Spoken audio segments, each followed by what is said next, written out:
नमस्कार दोस्तों, क्राइम तक में आपका स्वागत है। बात कर लेते हैं पहलगाम मामले की। अब इस मामले में एक रिपोर्ट एक्सेस हुई है जिसमें साफ साफ कहा गया है कि कौन कौन आतंकवादी थे जिन्होंने पहलगाम में हमला किया था।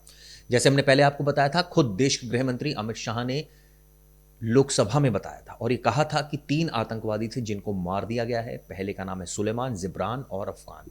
ये तीनों ही आतंकवादी थे। एक A++ कैटेगरी का था और दोनों A+ कैटेगरी के थे। हमारी सेना ने इन तीनों को मार गिराया। दरअसल इन तीनों के लिडवास इलाके में होने की सूचना थी। कई दिनों तक मेहनत की गई, सिग्नल से ट्रैक किया गया इनको और उसके बाद जीरो डाउन करने के बाद इनको मार दिया गया। अब पता चला है, जो एक रिपोर्ट एक्सेस हुई है उसके मुताबिक ये तीनों ही आतंकवादी थे जिन्होंने इस पूरे हत्याकांड की प्लानिंग की थी, यानी पूरा जो नरसंहार किया था। तो क्या मूसा, अली और जो दूसरे आरोपी, क्या उनका कोई रोल था नहीं था, ये सबसे बड़ी बात है। क्योंकि हम सबको पता है कि एजेंसीज ने इन तीनों को भी साजिशकर्ता की लिस्ट में बताया था, लेकिन जो रिपोर्ट अब एक्सेस हुई है उसके मुताबिक ये 3 ही लोग थे जिन्होंने साजिश रची। आपको बता दूं, जो डिटेल सामने आई है उसके मुताबिक क्या कहना है जो एजेंसीज हैं उनका और किस बिना पर वो ये सब आरोप लगा रहे हैं। उनका साफ साफ कहना है कि इस पूरे घटनाक्रम का जो मास्टरमाइंड था वो सुलेमान था। उसने ही हथियार अरेंज किए, उसको हथियार के उसने बाकायदा दूसरे आतंकवादियों से लिए, सीमा पार किया, उसने पाकिस्तानी था और उसके बाद उसने इस घटनाक्रम को अंजाम दिया। उसके पास से पाकिस्तानी दस्तावेज भी बरामद हुए, कुछ चॉकलेट्स मिली हैं जिनमें मेड इन पाकिस्तान लिखा है। इसके अलावा कुछ और सबूत इशारा कर रहे हैं, यानी उसके पास से कुछ ऐसे डॉक्यूमेंट मिले जो इशारा कर रहे हैं कि वो पाकिस्तानी है। आपको बता दूं, इसके अलावा जो दूसरे आरोपी हैं, यानी आरोपी नंबर जो 2 है उसका नाम है जिब्रान और जो आरोपी नंबर 3 है उसका नाम है अफगान। ये तीनों ने ही साजिश रची, इन तीनों ने ही इस हत्याकांड को अंजाम दिया।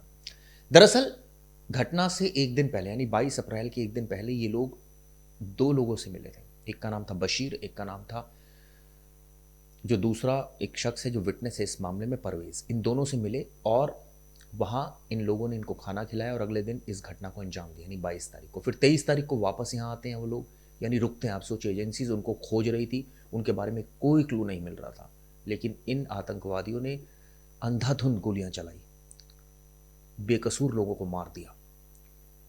26 लोगों की मौत हुई थी और उसके बाद ये लोग इन दोनों के घर छिपे और देखिए कई दिनों तक, करीब 1 महीने तक इसकी जानकारी नहीं मिली। इन दोनों लोगों ने छिपाया, बशीर ने और परवेज ने। क्यों छुपाया, इसके पीछे मकसद क्या था? क्या ये भी आतंकवादियों से मिले हुए थे? जांच जारी है। इसके अलावा एनआईए ने कई आरोपियों की अभी भी तलाश इस मामले में की जा रही है, जंगलों में।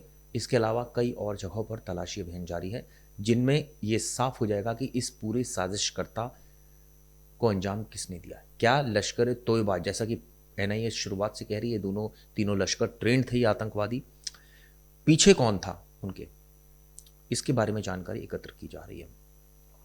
लोकल हैंडलर्स कौन थे, ओवरग्राउंड वर्कर्स कौन थे, इसको लेकर भी जानकारी एकत्रित की जा रही है। लेकिन मैं आपको बता दूं कि जो बड़ी खबर इस वक्त सामने इस मामले से आ रही है कि जो रिपोर्ट एक्सेस हुई है उस रिपोर्ट के मुताबिक ये तीनों ही आतंकवादी थे जिन्होंने इस घटना को अंजाम दिया था। इसको लेकर देश के गृह मंत्री ने भी बयान दिया था। हम सबको बयान के बारे में पता है, ये सुनते हैं उनका बयान। उन्होंने कहा ऑपरेशन का नाम धर्म के आधार पर रखने के अलावा इनको कुछ नहीं आता है।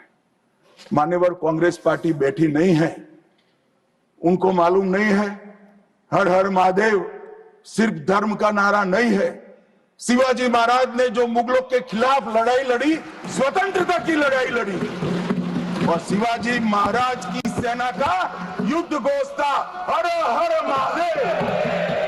और ये प्रतीक है, ये प्रतीक है हर प्रकार के भारत पर के हमले का, भारत की संप्रभुता पर हमले का और भारत की सीमाओं पर अतिक्रमण के जवाब देने का।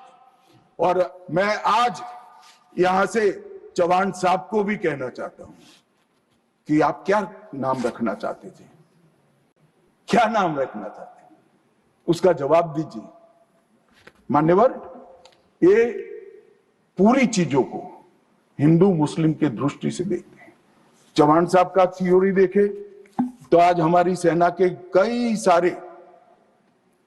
सारे हमारी सेना के डिवीजनों का जो नारा है, युद्ध घोष है, कहीं प्रभु रामचंद्र की जय, कहीं जोश बोले सो निहाल, सत श्री अकाल है, कहीं जाट बलवान जय भगवान है, क्या सियावर रामचंद्र की जय है, कहीं पर काली माता की जय है।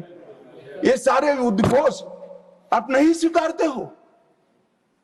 ये भाजपा ने रखे हुए नहीं है मान्यवर, ये हमारी सेना के जवानों से मन से निकलने वाला ये युद्धघोष, इसको हिंदू मुस्लिम के दृष्टि से नहीं देखना चाहिए।